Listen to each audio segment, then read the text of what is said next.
이 시간 온라인으로 예배 드리시는 여러분들 환영합니다. 우리 다 같이 기도하고 수요 예배 드리기 원합니다.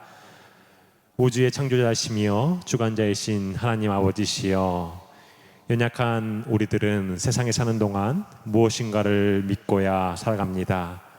물질을 믿고 사람을 믿고 하다못하여 운명을 믿기도 합니다. 주님, 지금 어지러운 이 시대를 통하여서 저희들이 누구를 믿을지를 다시 한번 생각하는 시간 되게 도와주시옵소서. 인간의 어두운 마음을 밝히시사 예수 그리스도를 보여주시고 창조자이시며 주관자이신 주님께로 수많은 영혼들이 돌아오는 시간 되게 도와주시옵소서. 이 시간 예배를 통하여서 주님 홀로 영광 받으시길 간절히 소망하오며 예수님의 이름으로 기도합니다. 아멘.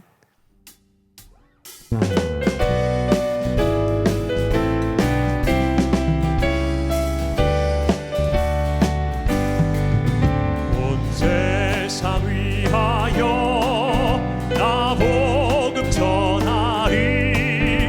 한 백성 모두 나와서 주 말씀 들으라. 죄 중에 빠져서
전하지 못해도 나 어느 곳에 있든지 늘 기도 힘쓰리. 전하고 기도해 매일 증인 되리라. 세상 모든 사람 다 듣고 그 사랑 알도록 빛의 사자들이여 어서 가서 어둠을 물리치고 주의 진리 모르는 백성에게 복음의 빛 비춰라. 빛의 사자들이여 복음의 빛 비춰라. 죄로운 밤 밝게 비춰라. 빛의 사자들이여 선한 사역 위하여 힘을 내라. 주 함께 하시겠네.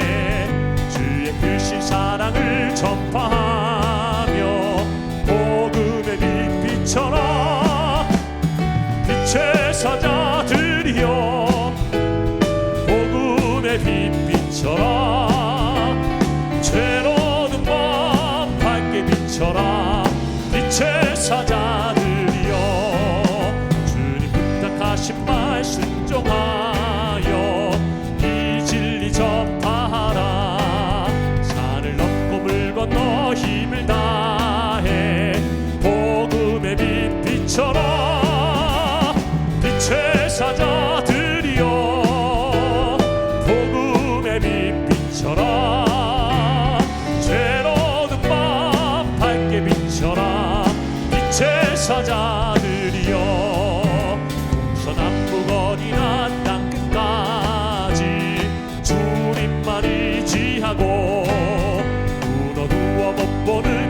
백성에게 복음의 빛 비춰라.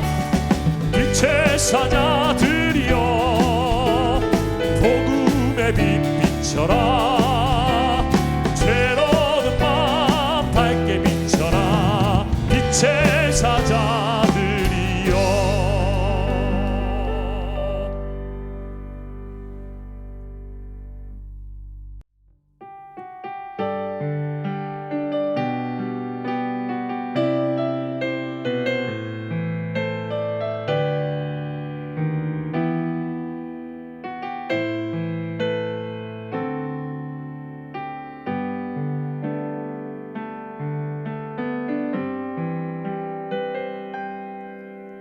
주 여호와의 신이 내게 임하셨으니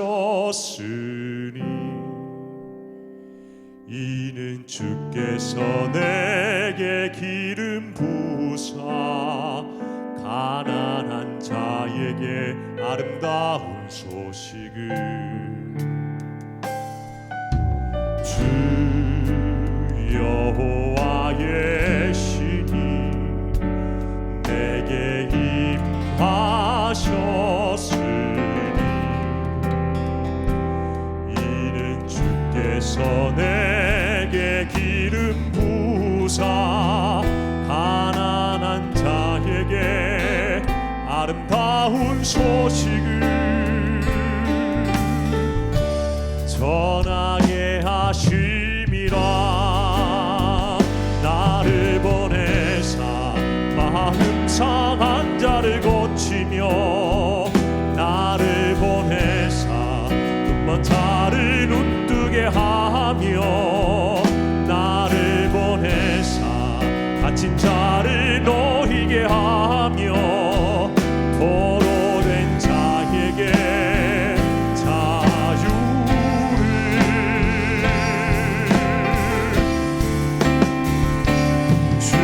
성령 내게 임하여 하늘의 영광 나타내게 하소서.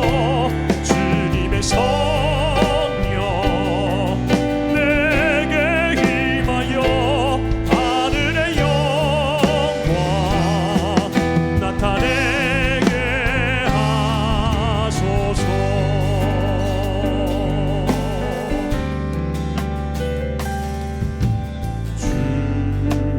여호와의 신이 내게 임하셨으니 이는 주께서 내게 기름 부사 가난한 자에게 아름다운 소식을 주 여호와의 신이 내게 임하셨으니 이는 주께서 내게 기름 부사 가난한 자에게 아름다운 소식을 전하게 하심이라. 나를 보내사 마음 상한 자를 고치며 나를 보내사 눈먼 자를 눈뜨게 하며 나를 보내사 갇힌 자를 놓이게 하며 포로된 자에게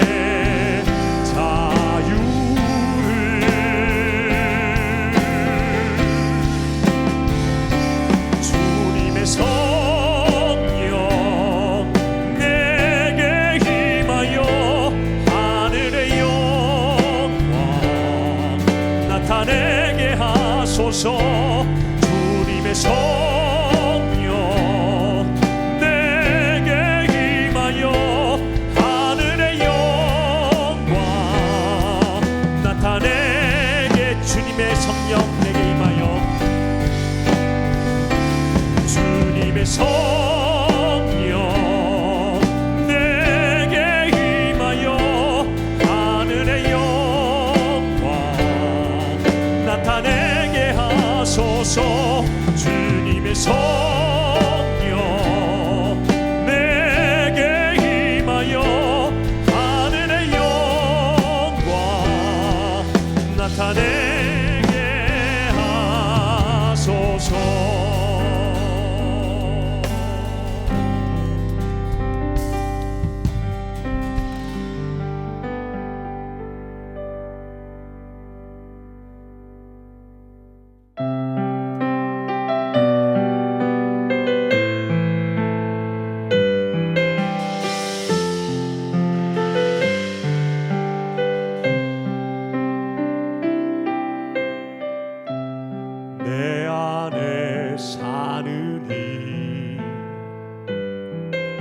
나의 죽음도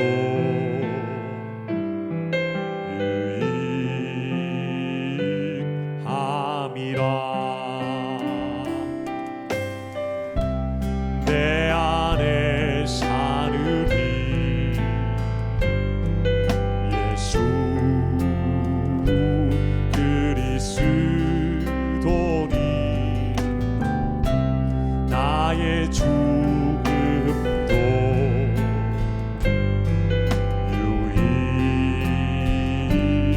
유익함이라. 나의 왕 내 노래 내 생명 또 내 기쁨 나의 힘 나의 겁 내 평화 나의 주 내 안에 사느니 예수 그리스도니 나의 죽음도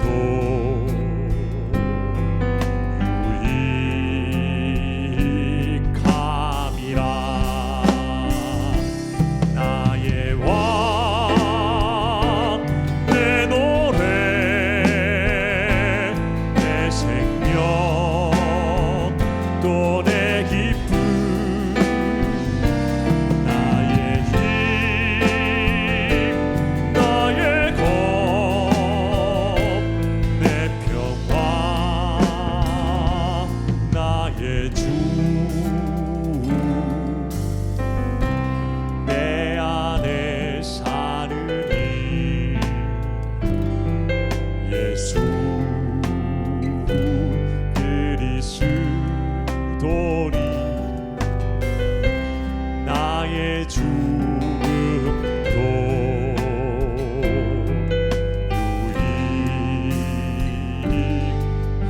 유익함이라. 이 시간 다 같이 한번 기도하길 원합니다. 방금 부른 찬양 가사처럼 내 안에 사느니 예수 그리스도가 계신 줄 믿습니다. 주님, 저희가 한 걸음 한 걸음 하나님의 뜻을 찾아 나가길 소망합니다. 그 뜻은 바로 내 안에 사는 예수 그리스도의 뜻대로 사는 것인 줄 믿습니다. 주님, 저희가 이 뜻대로 살아갈 수 있도록 은혜 베풀어 주시옵소서. 우리 다 같이 기도하겠습니다.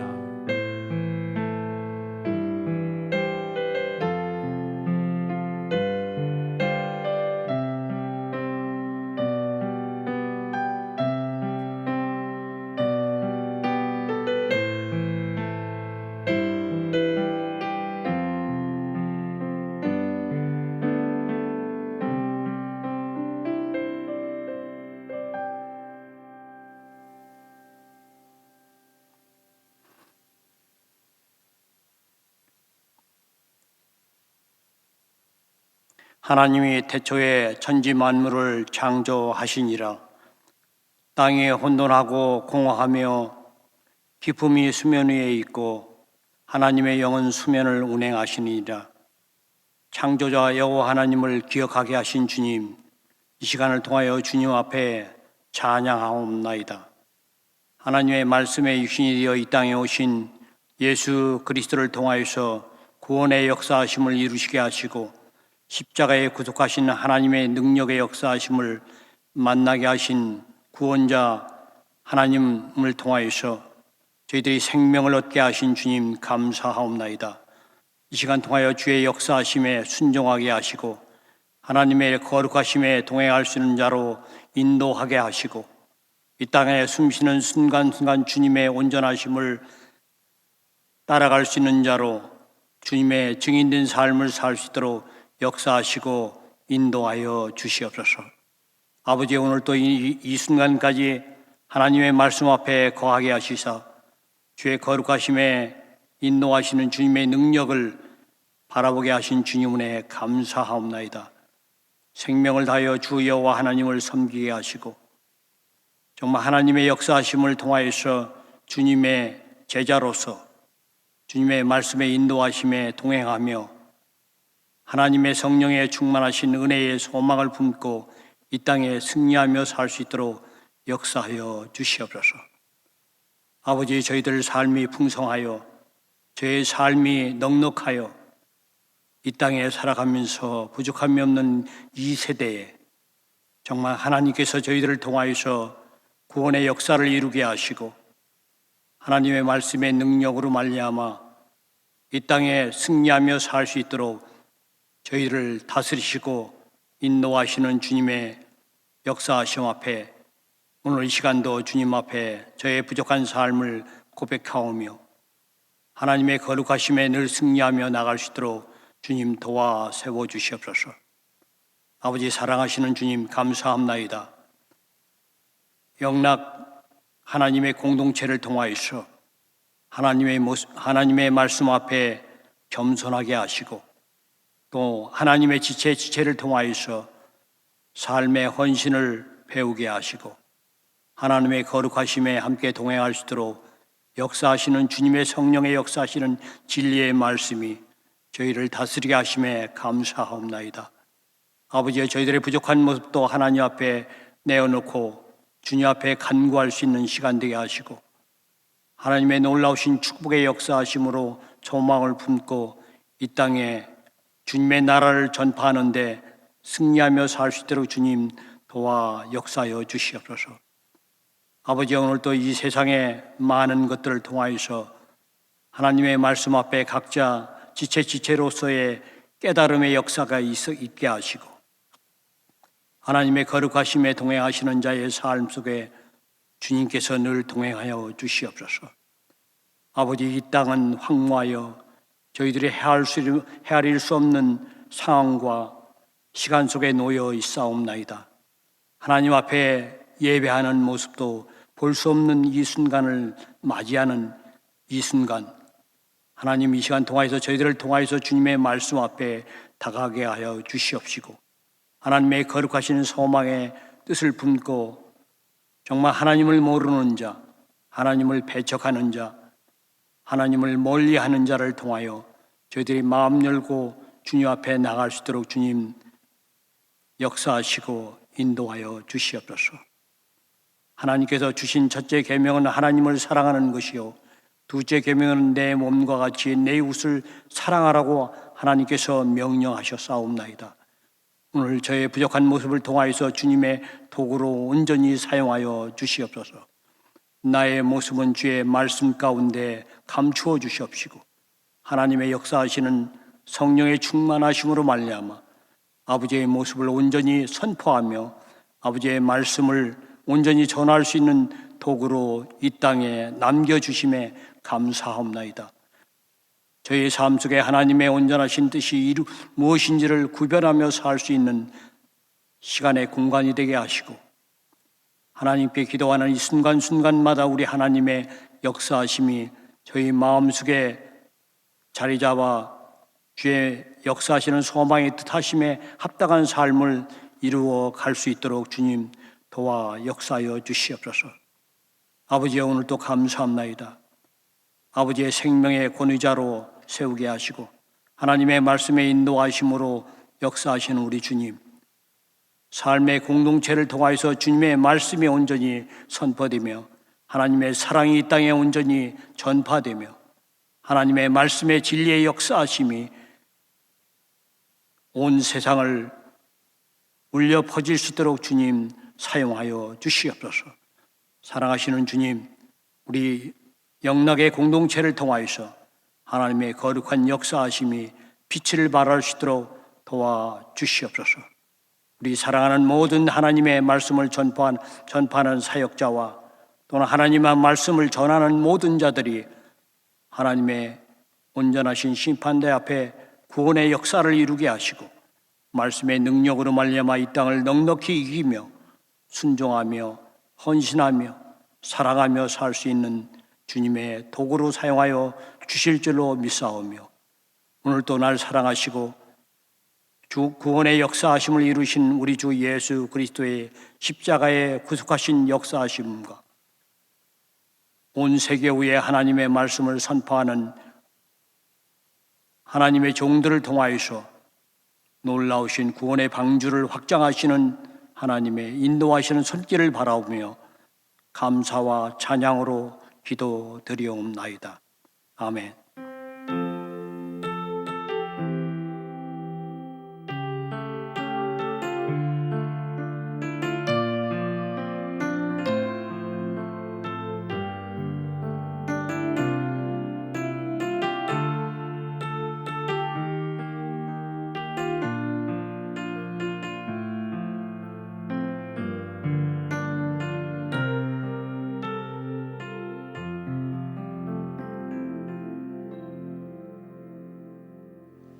오늘 하나님의 말씀은 빌립보서 1장 18절 말씀입니다. 그러면 무엇이냐? 거칠애로 하나 참으로 하나 무슨 방도로 하든지 전파되는 것은 그리스도니 이로써 나는 기뻐하고 또한 기뻐하리라. 아멘. 우리는 계속해서 빌립보서를 통해서 우리가 왜 기뻐해야 하는가에 대해서 우리가 보기를 원합니다. 사도 바울은 오늘 말씀을 통해서 자신은 기뻐할 수 없는 위치에 있음을 다시 한 번 더 그는 이야기하고 있습니다. 17절의 말씀에 보면 그들은 나의 매임에, 그렇죠? 사도 바울은 지금 매여 있습니다. 감옥에 갇혀 있어요. 그렇기 때문에 그는 기뻐할 수 없는 이유가 바로 이것입니다. 그뿐만 아니라 나의 매임에 괴로움을 더하게 할 줄로 생각하여 순수하지 못하게 다툼으로 그리스도를 전파한다. 이것처럼 사도 바울은 자기의 주위에 있는 예수님을 함께 믿는 사람들끼리도 다툼이 있었어요. 사도 바울을 안 좋게 말하는 사람들이 그 주위에 있었습니다. 그런 이유 때문에도 사도 바울은 기뻐하지 않을 수밖에 없었던 거죠. 그리고 감옥에 갇히고 있었기 때문에 사도 바울은 미래에 대해서 불투명한 그러한 시간을 갖고 있습니다. 사도 바울은 언제 죽을지 몰라요. 미래에 대한 계획을 할 수 없는 상황입니다. 그렇기 때문에 그러한 모든 상황이 사도 바울은 절대로 기뻐할 수 없는, 세상 사람들이 바라볼 때 기뻐할 수 없는 그런 상황에 처해 있었습니다. 그런데 그런 와중에도 사도 바울은 한 가지 기뻐할 일을 또 찾습니다. 그래서 18절의 말씀에 보면 그러면 무엇이냐? 거칠애로 하나 참으로 하나 무슨 방도로 하든지 전파되는 것은 그리스도니 이로써 나는 기뻐하고 또한 기뻐하리라. 우리 주님께서 전파되기 때문에, 예수 믿는 사람이 늘어나기 때문에 사도 바울은 기뻐할 이유를 찾았다라고 설명합니다. 바로 이것 때문에 사도 바울은 나는 기뻐하고 기뻐한다라고 우리에게 설명해 주고 있습니다. 힘들고 어두운 시간을 지나가고 있는 우리 모두도 사도 바울처럼 바로 이 기쁨을 찾고 소유한 우리 모두가 되기를 원합니다. 사도 바울은 첫째로 자신이 직접 경험하게 되는 기쁨을 이야기합니다. 사도 바울은 왜 감옥에 갇혀 있느냐? 바로 유대교의 극단주의에 의해서 애굽의 로마의 반란자로 취급받고 고소당해서 군중들에 의해 거의 죽음을 당할 뿐만 아니라 당할 뻔한 뿐만 아니라 이제는 감옥에 갇혀 있는 것입니다. 자기 민족 사람들에 의해서 사도 바울은 감옥에 갇혀 있습니다. 근데 사도 바울은 꿈이 그거였어요. 꿈이 뭐냐면 로마에서 콜로세움 같은 그런 원형 경기장에서 수많은 군중들을 모아놓고 복음을 전하는 것이 꿈이었습니다. 그런데 오히려 사도 바울은 지금 감옥에 갇혀 있습니다. 근데 사도 바울은 감옥에 갇혀 있는데 놀라운 경험을 하게 됩니다.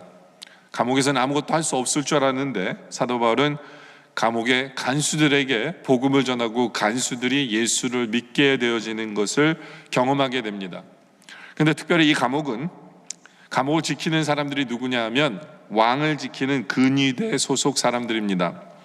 빌립보서 1장 13절에 나온 말씀처럼 이러면 나의 매임이 그리스도 안에서 모든 시위대 안과 그 밖에 모든 사람에게 나타났으니, 여기 보면 시위대라고 얘기합니다. 시위대가 누구냐면 바로 왕을 지키는 사람들입니다. 높은 사람들이에요. 그리고 나중에 높이 될 사람들입니다. 사도 바울은 어떤 면에 있어서 정치범이기 때문에 일반 도둑들이 갇혀 있는 그런 감옥에 있는 것이 아닙니다. 왕의 감옥 같은 그 감옥에 갇혀 있습니다. 그러다 보니까 왕을 지키는 시위대 사람들이 그를 지켰고 그들에게 복음을 전할 기회가 주어진 것입니다. 그리고 이들이 복음 받는 것을 보고 미래를 보게 됩니다. 그리고 실제로 나중에 이들이 로마의 높은 자리에 오르게 되고 결국 온 나라가 예수를 믿게 되는데 큰 일을 하게 되는 사람들이 바로 이 사람들이 되는 것이죠. 바로 그 역사의 시작이 감옥에서부터 이루어졌습니다. 사도 바울은 그것을 미리 보며 기뻐하고 있는 것입니다. 여러분들, 우리가 어떤 어려움을 당할 때, 어떤 고통 속에 있을 때 불평불만하지 않기를 원합니다. 하나님께서 우리를 그 가운데 넣으셨지만 우리의 힘듦이 하나님 나라에 어떤 유익이 있을까를 고민해 보시기 바랍니다. 나의 힘들고 어려움이 다른 사람에게 어떻게 복음을 전할 기회가 될 것인가를 생각해 보시길 바랍니다. 분명 있을 것이에요. 우리는 기도로 주님 앞에 질문하며 나와야 합니다. 하나님께서는 분명히 이것을 통해서 하나님 나라의 확장을 이루실 것이고 이것을 통해서 영혼 구원의 기회로 삼으실 것이기 때문에 하나님 나에게 알게 해주세요 라는 그러한 기도가 우리에게 절로 나오기를 원합니다. 그리고 사도 바울이 자신 스스로가 경험하던 것이 무엇이냐면 사도 바울이 감옥에 갇히자 교회 안에서 사도 바울을 싫어했던 사람들, 시기했던 사람들, 질투했던 사람들이 오히려 더 복음을 더 열심히 전하는 것을 보게 되어집니다. 물론 빌립보서 1장 14절에 보면 형제 중 다수가 나의 매임으로 말미암아 주 안에서 신뢰함으로 겁없이 하나님의 말씀을 더욱 담대히 전하게 됩니다. 사도 바울이 감옥에 갇히는 것을 보면서 오히려 더 용기 내는 사람들이 있었어요. 그렇죠? 오히려 더 힘을 얻는 사람도 있었어요. 왜냐하면 우리도 이렇게 편안하게 있으면 안 되겠다, 우리도 더 열심히 전해야지. 사도 바울은 감옥에 갇혔는데 우리가 편안하면 안 되지 하면서 더 열심히 전하는 사람이 있어요. 이건 좋은 사람들입니다. 근데 문제는 15절부터예요. 어떤 이들은 투기와 분쟁으로, 어떤 이들은 착한 뜻으로 그리스도를 전파하니, 여기 보면 투기와 분쟁이라는 게 뭐냐 하면 항상 사도 바울의 그 능력에 가려져 있다라고 자기들이 생각한 거예요. 근데 사도 바울이 이제 감옥에 갇히다 보니까 이제는 우리 때가 됐다. 우리가 말씀을 전하고 우리가 교회를 세우고 우리가 더 많은 일을 하게 된다, 사도 바울보다 더 많이 하게 된다라고 생각하면서 경쟁 분위기 속에서 오히려 자기를 드러내기 위해서 복음을 더 열심히 전파하는 사람이 생겼다는 거죠. 그렇죠? 근데 중요한 것은 뭐냐 하면 이들의 열심히 복음 증거에 도움이 됐어요. 오히려 네. 그들의 마음은 물론 17절에 그들은 나의 매임에 괴로움을 더하게 할 줄로 생각하여 순수하지 못하게 다툼으로 그리스도를 전파하는 사람들이었어요.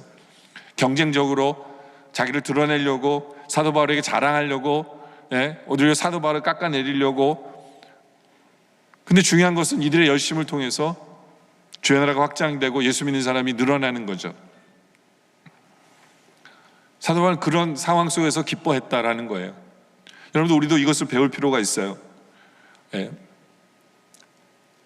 나만 주의 일을 하는 것이 아닙니다. 나만 주의 일을 잘하는 것이 아니에요. 어쩔 때는 나를 반대하는 사람도 주의 일을 하는 사람이고, 나를 괴롭게 하는 사람, 그렇죠? 내 생각에는 분명히 그 사람들이 나쁜 사람처럼 보일지 모르지만 중요한 것은 그 사람들을 통해서도 하나님 나라 확장이 이루어지고 교회가 세워진다면 우리는 인정할 필요가 있어요. 우리는 언제 인정하게 됩니까? 주의 나라가 확장되는 것이 나의 기쁨이 될 때 우리는 인정하게 돼요.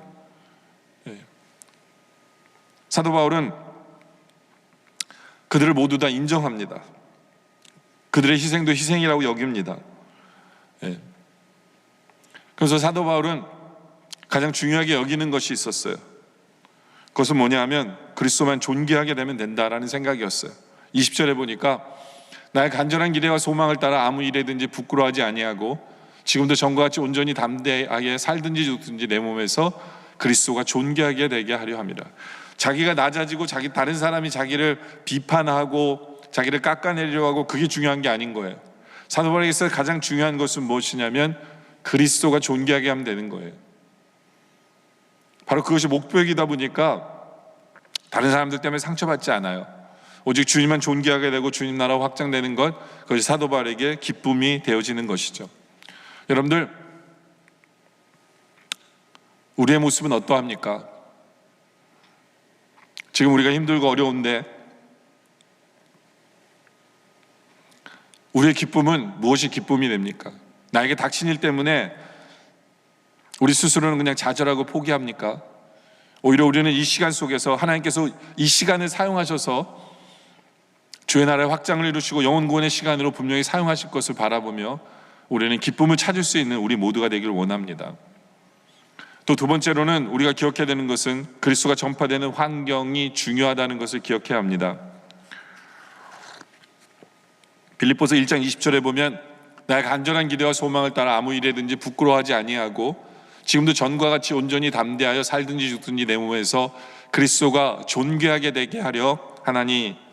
사도 바울은 주님이 존귀하게 되고 하나님의 교회가 존귀하게 되는, 욕을 먹어서는 안 된다는 것을 분명히 합니다. 바로 이것이 사도 바울이 복음을 전할 때 목표였어요. 그래서 빌립보서 1장 15절에 보면 어떤 이들은 투기와 분쟁을, 어떤 이들은 착한 뜻으로 그리스도를 전파합니다. 그러나 중요한 것은 뭐냐면 복음이 전파되는데 필요한 환경을 만들어가는 거예요. 물론 저 사람과 내가 마음이 안 맞을 수 있어요. 그러나 중요한 것은 주님이 전파되고 하나님의 교회가 욕을 먹지 아니하고 하나님의 교회가 영혼 구원의 도구로 쓰일 수 있도록 하는 것이 우리의 목표다라는 거예요. 여러분들, 지금이 바로 그러한 때라고 저는 생각합니다. 왜 우리가 모여서 예배드리지 않습니까? 그 이유는 교회가 다른 사람에게 피해를 끼치지 않기 위해서죠. 그죠?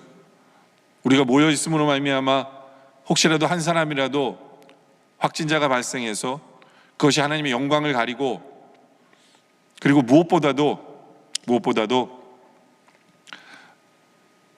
하나님의 교회가 욕을 먹지 않도록, 모든 우리 성도들이 다 교회인데요, 우리 성도들 자체가 하나님의 영광을 가리지 않고 무엇보다도 우리가 영혼 구원의 도구로 쓰임받게 하기 위해서 우리는 이러한 결정을 내리는 것들이죠.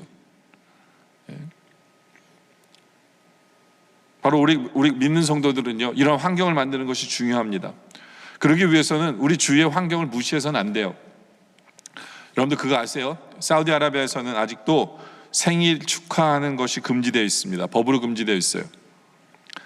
사우디아라비아에서는 해피 버스데이 투 유 부르는 걸 상상할 수 없어요. 왜냐하면 종교적인 이유 외에 다른 어떤 셀러브레이트 하는 것이 금지되어 있기 때문에 그래요. 뭐 발렌타인데이라든가 이런 것을 금지합니다. 근데 여러분들, 우리가 성경을 읽어봐도 이해가 돼요. 성경을 읽어봐도 생일에 대한 언급이 나오지 않아요. 그렇죠? 뭐 생일잔치를 했다든가 이런 게 없어요. 그러니까 오늘날의 우리 쪽 서구 문화와 완전히 문화가 다르죠. 그렇죠? 근데 그런 문화가 다른 그 나라에 가서 굳이 생일을 축하하겠다라고 한다면 그것이 복음 증거에 보탬이 되겠습니까? 그렇지 않잖아요. 그렇죠? 그런 것들을 인정해야 돼요. 예전에 우리나라에 미국에도 있었던 일이에요. 자기 자식이 배에 종양이 걸렸습니다. 배가 남산처럼 부풀러 와요. 그런데 그 부모가 그 딸을 병원에 데리고 가서 치료받는 것을 거부합니다. 왜냐하면 하나님께서 고쳐주시겠다는 응답을 받았기 때문에 그래서 수술받기를 거부해요. 그래서 결국에 국가가 강제적으로 개입해서 그 딸을 병원에 입원시키고 수술해서 그 종양을 제거한 사건입니다. 바로 이러한 일들이 사회적으로 바라볼 때 문제가 되는 거예요. 정부에서 얼마나 개입할 수 있는지, 이것이 올바른 신앙인지, 올바른 신앙과 광신의 차이가 무엇인지 생각해 볼 필요가 있는 거죠. 그렇죠? 오늘 우리 사람들에게는 신앙이 없는 것도 문제지만 상식을 초월한 잘못된 신앙을 가지고 있는 것이 더 큰 문제라고 봅니다. 오히려 신앙이 없는 사람들에게는 복음을 증거하면 먹혀 들어가기가 더 쉬워요. 그런데 신앙이 본인 스스로가 있다라고 생각하는데 잘못된 신앙을 가지고 있는 사람들은 그들의 생각을 바꾸기는 더 힘든 것 같아요. 그들에게 무엇이 잘못됐다고 얘기하면 그들은 얘기합니다. 자신들은 핍박을 받는다고 얘기합니다. 예수님 십자가에 못 박히신 것처럼, 핍박받아 못 박히신 것처럼 우리도 그런 길을 걷고 있다고 그들이 착각합니다. 그러니까 더 힘들어요. 여러분들, 예수 그리스도 십자가에 못 박은 사람들이 누굽니까? 바로 불신자들이나 불법자들이 아니었어요. 오히려 종교 지도자들이었어요. 그들은 자기들이 하나님 안에서 행하는 일이 옳다라고 믿었어요. 옳다라고 믿었어요. 사도 바울도 그랬던 사람이었죠. 그렇죠? 근데 바로 이러한 모습들이 복음 전파에 방해가 될 수 있다는 것을 우리는 분명히 알 수 있어요. 볼 수 있어야 됩니다. 아무것도 모르는 사람들은 그걸 바라보면서 싸잡아서 모든 교회는 다 저래 라고 이야기하면서 나는 교회 가고 싶지 않아 하게 되는 거예요. 여러분들, 우리 사회가 세속주의가 되면 종교의 비중이 줄어들 줄로 생각하는데 그렇지 않습니다. 세속주의 사회에서도 여전히 종교의 비중은 커요. 그리고 갈등을 초래합니다. 그래서 도킨스라는 사람은 그런 얘기를 해요. 종교는 모든 악의 근원이라는 책을 써서 세상에 이목을 받았었는데, 물론 저는 당연히 그 말에 동의하지는 않습니다. 그러나 왜 도킨스가 그런 의견을 가질 수밖에 없었는가는 이해할 필요가 있다는 거죠. 여러분들, 하나님에게 문제가 있는 게 아니에요. 그러나 하나님을 믿는 방식에 문제가 있고 하나님을 믿는 사람들에게 문제가 있는 것입니다. 예수님에게 문제가 있는 것이 아니라, 그러나 예수를 섬기는 방식에 문제가 있고 예수를 따르는 사람들 중에 문제가 있는 사람들이 있어요. 우리는 살아가면서 이 같은 말을 많이 접합니다. 어떤 말이냐면, 나는 예수 믿는 사람들 때문에 예수를 못 믿겠다. 우리는 그런 수많은 사람들을 만납니다. 물론 우리는 그때 그런 얘기를 하죠. 사람을 보지 말고 예수를 보고 믿어라. 그런데 여기에서 나는 예수 믿는 사람들 때문에 못 믿겠다고 말할 때 보통 우리들은 이렇게 생각해요. 그들의 삶이 잘못됐기 때문에, 그들의 위선이나 도덕적인 문제 때문에 예수님을 못 믿겠다고 얘기하는구나 라고 생각할지 모르지만, 물론 그것도 될 수 있어요. 그러나 그들이 그런 얘기를 할 때 어떤 삶의 모습 때문이라기보다는 신앙의 믿는 모습 때문에 그럴 수 있다는 걸 우리가 생각해 봐야 돼요. 너무나 신앙이 지나쳐서 보편적인 가치에, 어떤 보편적인 그 상식에서 어긋나는 것을, 그런 삶을 고집하면서 자기가 옳다라고 믿는 그 사람들 보면서 나는 이런 사람들 때문에 예수를 믿고 싶지 않다라고 하는 사람들이 의외로 많습니다. 아까 말씀드린 것처럼 병든 딸이 있는데 수술하면 낫는데 수술하지 않겠다라는 그런 부모랑 똑같은 거예요. 하나님 고쳐주실 거니까 수술하지 않겠다는 거랑 똑같은 거죠. 그렇죠? 그런 걸 보면서 예수 믿는 사람이 이렇다면 나는 예수 믿고 싶어지지 않다라고 얘기합니다. 예전에 제가 다니던 교회 한 집사님이 성경 공부를 교회에서 허락받지도 않고 성경 공부를 가르쳤어요. 이분은 연세 드신 분들만 찾아다니면서 성경 공부를 가르쳤어요. 근데 나중에 보니까 이분이 연세 드신 분들에게 굉장히 큰 영향력을 가지고 있더라고요. 왜냐하면 이분은 성경 공부만 가르치는 것이 아니라 어떤 사소한 문제까지 조언을 하면서 하나님의 뜻이라고 이야기를 합니다. 그러다 보니까 연세 드신 분들이 어떤 일을 결정할 때 그 집사라는 분한테 묻는 거예요. 우리 이사 가도 될까요? 이 일은 해도 될까요? 네. 그래서 그 집사님이 안 된다 그러면 하지 않고, 네, 마치 그 사람의 말이 하나님의 말인 것처럼 그렇게 여기면서, 그래서 교회가 한동안 시끄러웠던 적이 있었어요. 여러분들 무슨 점쟁이가 따로 없는 거잖아요. 그죠? 여러분들, 제가 예수를 믿으면서 목사로서도 궁금하게 생각하는 게 뭐냐면, 평범하게 예수를 믿는 것은 어디 가고 그렇게 유별나게 믿어야 된다고 생각하는 것일까라는 생각을 해봐요.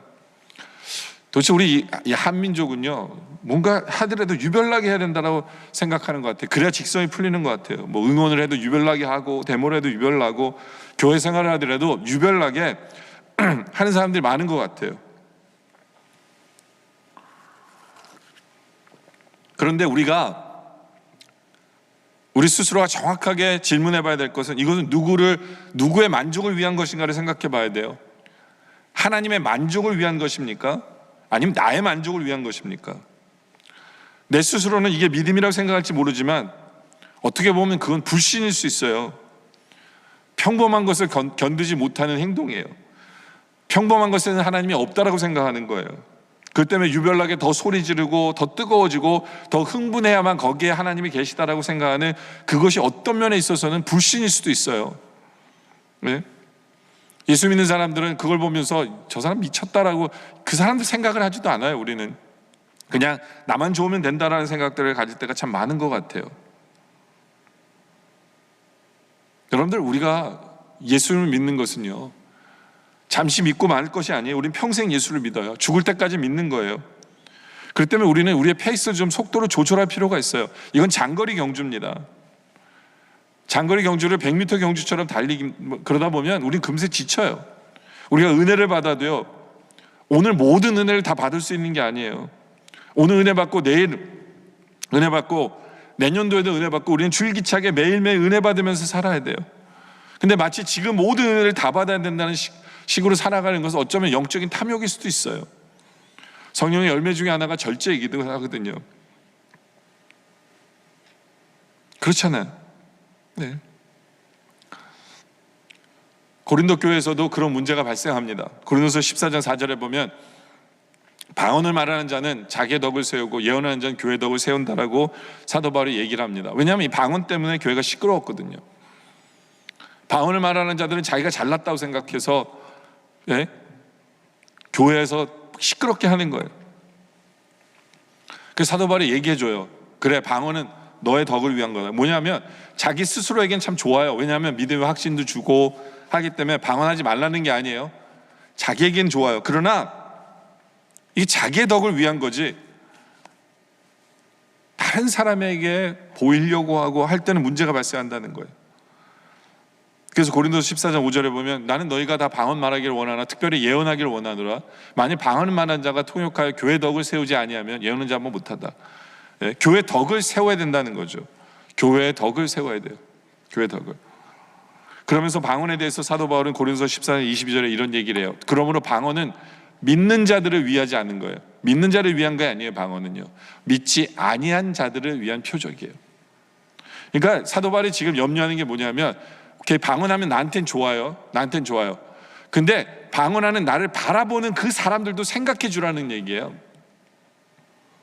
그 사람들이 예수를 처음 믿고 주님을 모르는 사람들인데 내가 방언함으로 말미암아 그들이 저런 영적인 세계도 있구나라고 그렇게 깨달을 수 있는 그런 도구가 될 수 있어요. 그렇기 때문에 예수를 믿지 아니하는 자들에게 표적이 될 수도 있어요.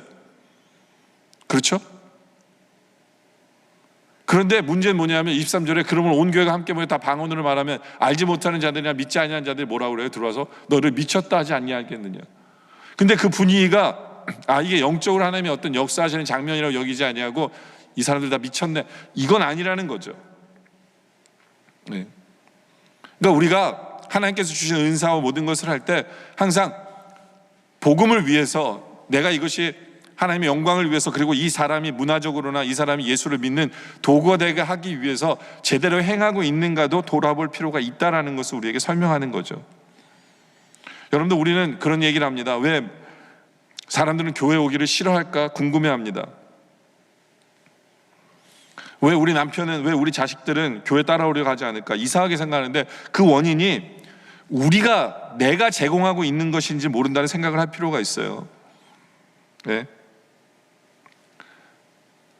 내가 잘못된 하나님을 믿는 것 때문이 아니라 그 하나님을 믿으면서 내가 그들에게 보일 때 뭔가가 그들이 이해하지 못하는, 내 스스로는 경건하다고 생각할지 모르지만 그들은 경건한 게 아니라 미친 것처럼 보일 수도 있어요.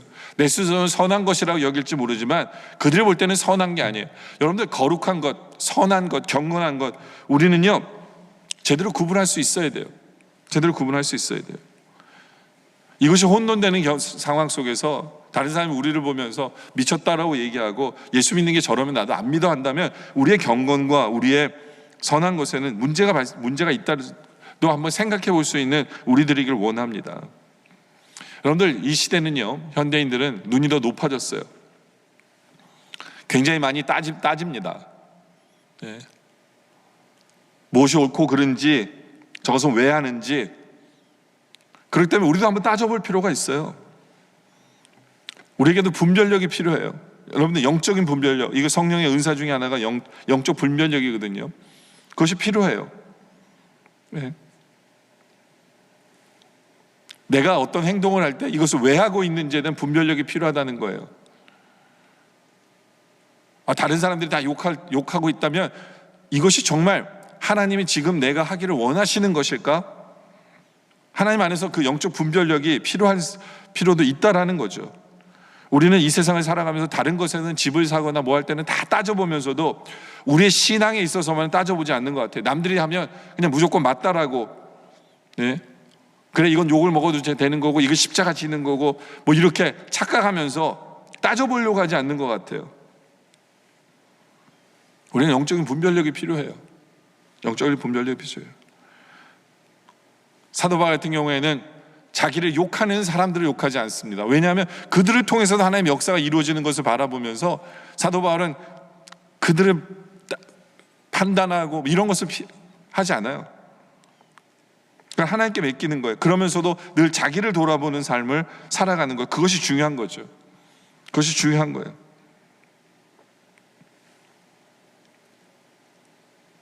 제가 예전에 참 재밌는 상황을 한번 본 적이 있는데 키 크고 잘생긴 그 찬양 인도자가 있었어요. 예전에 교회에. 근데 함께 같이 찬양을 하던 청년들 처녀 3명이 다 그런 얘기를 합니다. 목사님, 하나님이 정해준 배필이 바로 저 사람인 것 같아요. 저 기도하면서 응답받았어요 라고 얘기합니다. 근데 나중에 보니까 그 3명과 결혼 안 했어요. 그 사람 딴 사람과 결혼하는 걸 봤거든요. 그분들은 너무나 확신했었어요. 자기들 스스로가. 여러분들 왜 이런 혼돈이 일어납니까? 그렇죠? 자기는 무슨 응답을 받았다고 생각할지 모르지만 여러분들 그때 가장 제일 확실한 도구가 있어요. 분별하는 도구가 있어요. 왜? 결혼에 대한 응답은요, 어떤 뭐 초자연적인 어떤 것보다 아주 심플한 방법이에요. 서로 좋아하는 마음이 있어야 돼요. 일단 서로 좋아야 돼요. 서로 좋아하지 않으면서 나만 좋아하면서 저 사람은 기도하지 않아서 모른다, 저 사람은 믿음이 없기 때문에 모른다, 그럼 곤란해지는 거죠. 그렇죠? 그건 문제예요. 남의 신앙을 그렇게 치부하는 건 문제죠.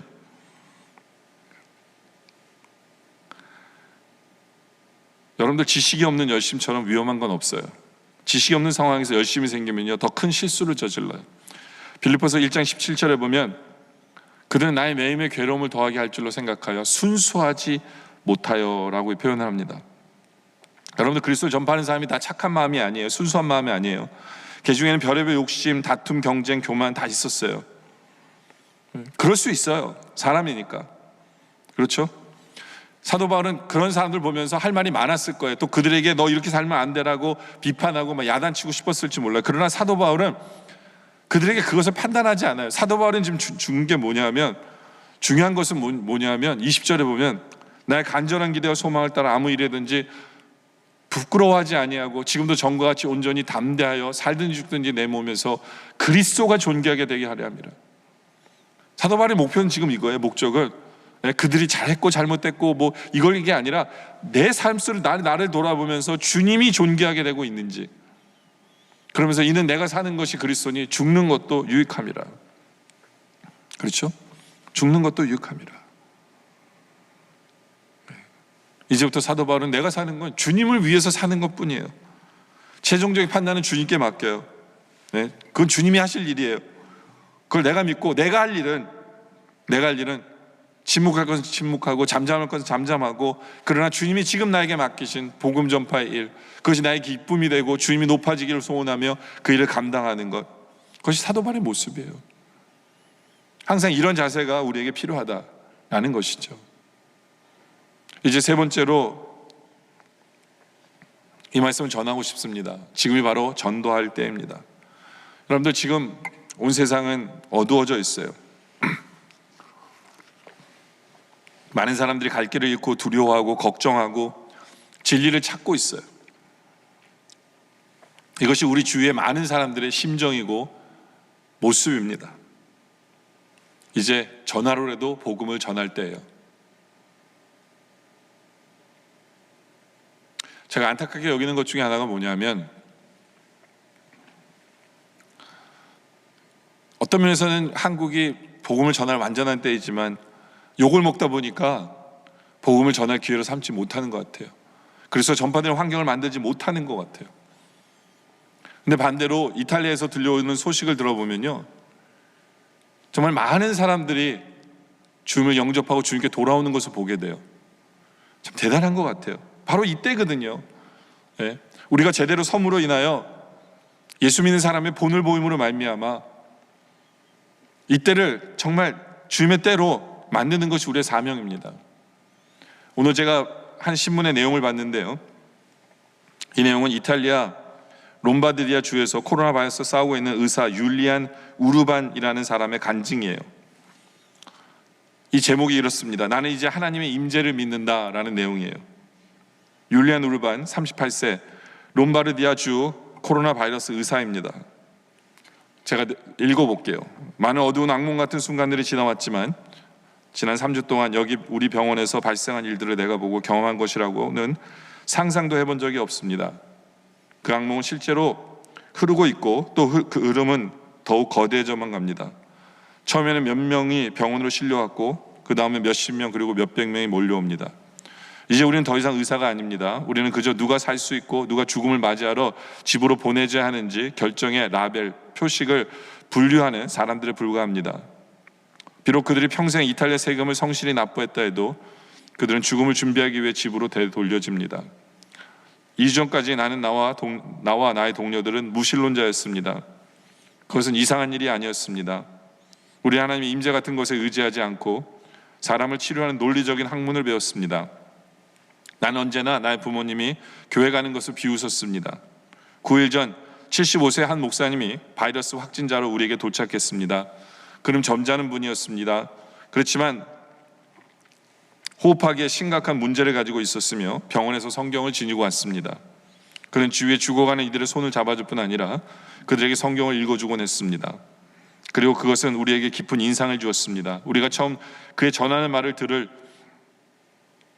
약간의 시간을 가졌을 때에도 우리는 모두 그저 피곤함에 눌리고 낙담한 의사들이었고 정신적으로나 육체적으로 끝난 상태였습니다.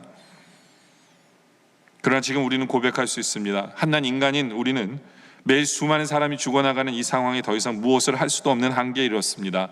우리는 지쳤고 우리의 동료 2명은 사망했으며 다른 동료들은 바이러스에 확진되었습니다. 그런데 인간이 할 수 있는 일이 끝나는 거기에서 우리는 하나님의 필요함을 깨달았습니다. 그리고 짧은 몇 분의 휴식 시간이 주어질 때 우리는 하나님께 도움을 구하기 시작했습니다. 우리는 서로 얘기를 나눕니다. 치열한 무신론이었던 우리가 지금 매일 우리의 평강을 구하고 우리가 환자들을 잘 돌볼 수 있도록 우리를 도우시기를 주님께 구하고 있는 것을 믿을 수 없다라고 우리는 말합니다. 어제 75세 그 목사님 돌아가셨습니다. 지금까지 3주 동안 120명이 사망했고 우리 또한 모두 지치고 무너졌지만 그분은 자신의 위중한 상태와 도와드릴 수 없는 우리의 어려움에도 불구하고 우리가 더는 찾지 못했던 평강을 우리에게 가져다 주었습니다. 그 목사님은 주님께 돌아가셨으며 현재 상황이 이어진다면 아마 우리도 곧 그분의 뒤를 따를 것입니다. 나는 6일째 집에도 들리지 못했고 언제 마지막 식사를 했는지도 모릅니다. 나는 지금 이 땅에서 나의 무용함을 깨닫지만 나의 마지막 호흡을 다른 일로 돕는 데 줄 수 있길 원합니다. 나는 나의 동료들의 죽음과 그들의 고통에 둘러싸여 내가 하나님께 돌아온 것에 기쁨이 넘칩니다. 여러분들, 많은 영혼들이 인간의 한계를 깨닫고 있습니다. 진리를 알고 싶어하고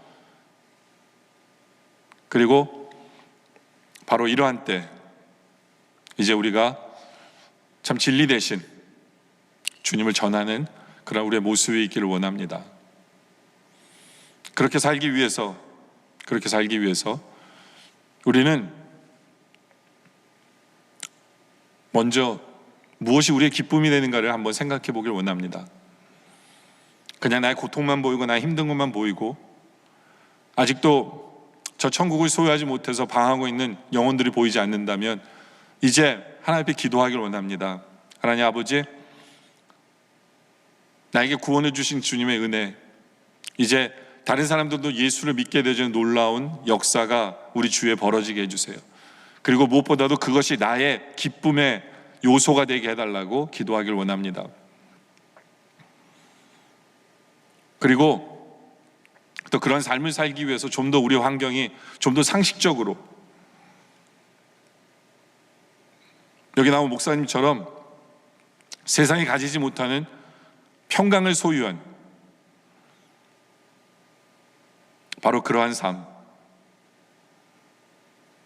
상식적인 부분에서는 상식적이지만 그러나 하나님께서 우리에게 주신 것을 드러내고 그들이 흠모할 수 있는, 그렇게 예수 믿는 사람의 모습을 드러내는 그러한 우리의 모습이 되길 원합니다. 그래서 많은 영혼들이 지금도 어두움 속에 있고 주를 모르고 있는 이때, 그리고 그러나 진리를 찾고 있는 이때 우리가 도구로 쓰임 받기를 원합니다.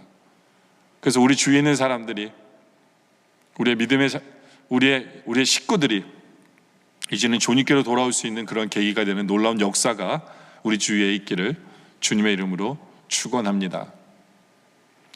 기도드리겠습니다. 아버지 하나님, 사랑의 하나님 아버지,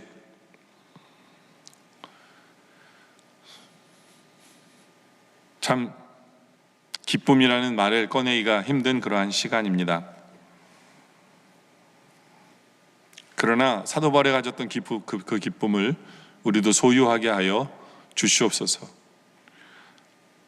세상의 진리를 모르고 어둠 속에 헤매고 이러한 이때, 그러나 그들도 어떤 돌파구를 찾고 있는 이때, 이제 하나님 아버지, 주의 나라가 확장되며 예수 믿는 사람이 늘어나고 저 천국을 소유한 사람들이 늘어나는 것을 우리로 보게 하시며 그것이 우리의 참 기쁨 되게 하여 주시옵소서. 아버지, 그렇게 살기 위해서 우리 주위에 있는 사람들에게 본이 되지 않는 삶을 살지 않게 하여 주시옵소서. 아버지 하나님, 그들에게 오히려 시험되는 일을 하지 않는 우리들 되게 하여 주시옵소서. 그들에게 오히려 더 상식적이고 오히려 믿는 사람으로 본이 되는 삶을 살게 하여 주시옵소서. 그러나 그들이 가지지 못한 참 평강을 그들에게 보여줄 수 있는 그러한 우리의 삶의 모습 되게 하여 주시옵소서.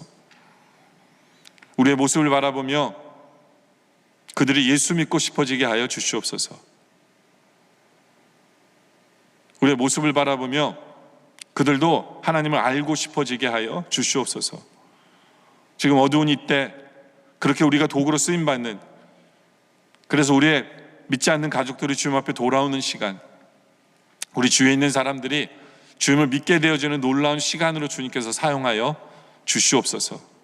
아버지 하나님, 우리는 낮아져도 주님이 오직 존귀케 되어지는 그러한 삶을 우리가 살아가게 하여 주시옵소서.